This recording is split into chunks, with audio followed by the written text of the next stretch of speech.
সত্যি কিছু করিনি। আপনি আমাকে যা জিজ্ঞেস করবেন আমি আপনাকে সব বলে দেব, কিন্তু আমাকে প্লিজ তন্দুরি ফ্রাই বানাবেন না। আমি তো আপনার সাথেই থাকি স্মল গিন্নিমা, আমি তো আপনার সব কাজ করে দিই। কাজ করতিস, ওই কাবেরীর সঙ্গে মিশে এখন আর কাজ করিস না। ওই কাবেরীর কথা তো আমি বাধ্য হয়ে শুনেছিলাম। ও যদি আপনাকে ফোন করে বলতো তাহলে তো আপনি বিশ্বাস করে নিতেন যে এই ফুলকে আমি মার্ডার করেছি। আমি কিচ্ছু করিনি, শুধু সেটুকুই করেছি যেটুকু আমাকে কাবেরী বলেছিল।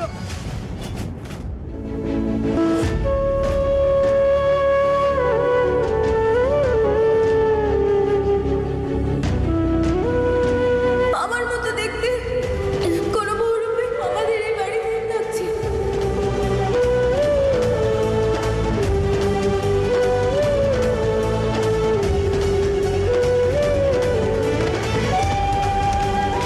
আপনার এই অবস্থার জন্য কোথাও না কোথাও আমিও দায়ী। যদি আপনাকে আমি কিছু না বলতাম তাহলে আপনার এই অবস্থা হতো না। কিন্তু আপনার ফুল আপনার কাছে চলে এসেছে এই বাড়ির সবাইকে বাঁচানোর জন্য। আমি সব ঠিক করে দেব। শোন, আমাকে একবার বলতো আমি না থাকাকালীন এই বাড়িতে ঠিক কি হয়েছিল? যা হয়েছে সেটাই বলবি। এক্স্যাক্ট স্মল গিন্নিমা, আমি ফুলকে কিচ্ছু করিনি। আমি যখন ওখানে পৌঁছেছিলাম ও তো আগে থেকেই মনে পড়েছিল। ওসব দেখে আমি খুব ভয় পেয়ে গেছিলাম। তারপর কাবেরীকে সব সত্যি বলে দিই। তারপর কি বললো ওই কাবেরী? ও বলল যে ও সবটা সামলে নেবে। বলেছে তোকে কিভাবে সামলাবে? আটি নট কাউন্টিং, কিন্তু আম তো সব করেছিল। দেখেছেন তো, ও সবকিছু সামলে নিয়েছে। কেউ জানতেও পারেনি যে ও ফুলকে মেরে ওর বডিটাকে উধাও করে ও শেষ কৃত্যও সম্পন্ন করেছে। এটা তুই নিজে চোখে দেখিসনি? দেখিসনি তো? না স্মল গিন্নিমা, আমি তো দেখিনি। একটা কথা বল ছন্দ, ও তোর থেকে কোনো সাহায্য চাইনি তো? সবকিছু একা একাই করেছে? আরে যে মেয়েটা টাকার লোভ ছাড়া মায়ের পেট থেকে জন্ম নিতে চায়নি, ও তোর সাহায্য কি করে করলো? হ্যাঁ স্মল গিন্নিমা, এটা তো আমি বলতে পারবো না। এটাই তো সেই লুকিয়ে থাকা চালের আসল কাকড়। সামনে চলে এলে দাঁতে বেঁধে যায়। এই কাবেরী তোকে সাহায্য করার জন্য এত কিছু করলো, একাই করলো, তোর থেকে সাহায্যও নিল না। এটা কিভাবে? ব্যাপারটা যতটা মাটির উপরে ঠিক ততটাই নিচে। এটা দেখার জন্যই কারায় নামতেই হবে। সত্যি কি ফুল আর নেই, নাকি আমাদের চোখে ধুলো দেওয়া হচ্ছে?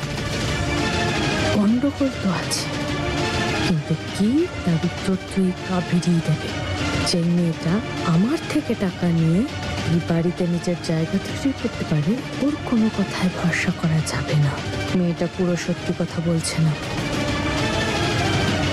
ব্যাস একটা বার শোভন বাবা এই সম্পত্তির অর্ধেকটা আমার নামে করে দিক, ব্যাস। তারপর আমি দেখছি এই কাবেরীর সঙ্গে কি কি করতে হয়।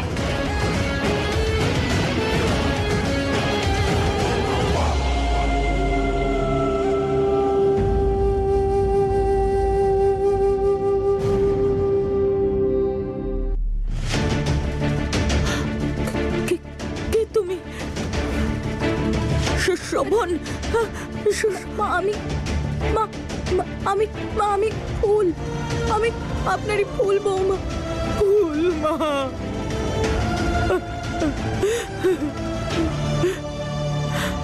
এই কাবেরীর ওপর তো সবসময় নজর রাখতে হবে। 2 মিনিট যদি দেখতে না পাই তাহলেই টেনশন হয় যে কোথায় আবার কি করে বেড়াচ্ছে, কোথায় গেল।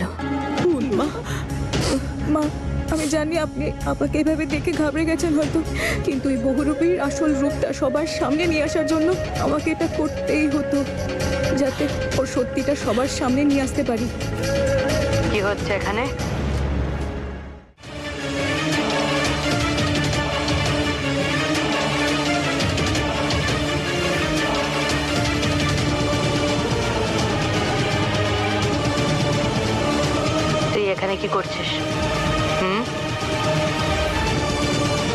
বাড়িতে রান্না করতে এসেছিস না এই বাড়ির হাওয়া খেতে? আমার দিদির সঙ্গে কি কথা বলছিলি? উত্তর দে। কি কথা বলছিলিস আমার দিদির সঙ্গে? ওই আমি ওনার আওয়াজ পেলাম, এসে দেখলাম উনি জেগে আছেন, তাই ওনার জন্য খুব ভালো একটা পাচন বানিয়ে নিয়ে চলে এলাম। এবার দেখবেন এটা খেলে কিরকম তাড়াতাড়ি সুস্থ হয়ে যান। দাঁড়াও দিদি,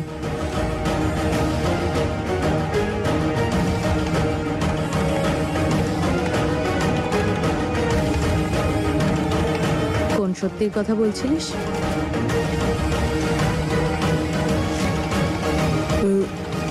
সত্যি সত্যি, আরে সত্যি সত্যি বলছিলাম। ওই কি বলুন তো, আমার গোফে তা দিতে দিতে কিছু কিছু কথা আমি ভুলেই যাই। আপনার কোনো দোষ নেই, আমি তো গিন্নিমাকে বলছিলাম যে এই পরিবারের সবার মনটা সত্যি খুব ভালো। এবার আমার যাওয়া উচিত, অনেক কাজ পড়ে আছে। আর কি বলুন তো, অনেক লোকের জীবন নির্ভরশীল আমার উপর। আমি বলতে চাইলাম, ঠিক সময়ে ভালো খাবার না বানালে কেউ কিছু খেতে পাবে না, তাই না? ঠিক আছে, আমি আসছি।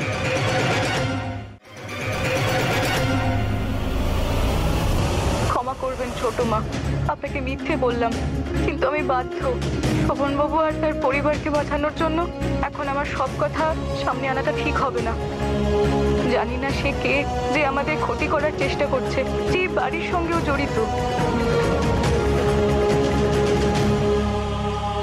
তোমাকে আজকে ভালো লাগছে গো? ঠিক তেমনটাই যেমনটা 25 বছর আগে লাগতো। তুমি ডেকেছিলে আমাকে? হ্যাঁ, তোমাকে উপহার দেব, এক্ষুনি আনছি।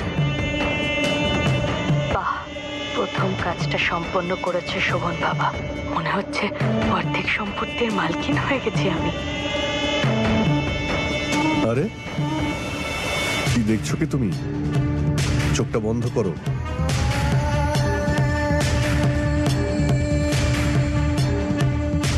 এবার চোখটা খোলো। বহু বছরের অপেক্ষা আজ শেষ। কেউ ভাবতেও পারবে না আমি কতটা উতলা হয়েছিলাম নিজের অধিকার পাওয়ার জন্য। কাপড়টা সরাবে তো? হ্যাঁ গো,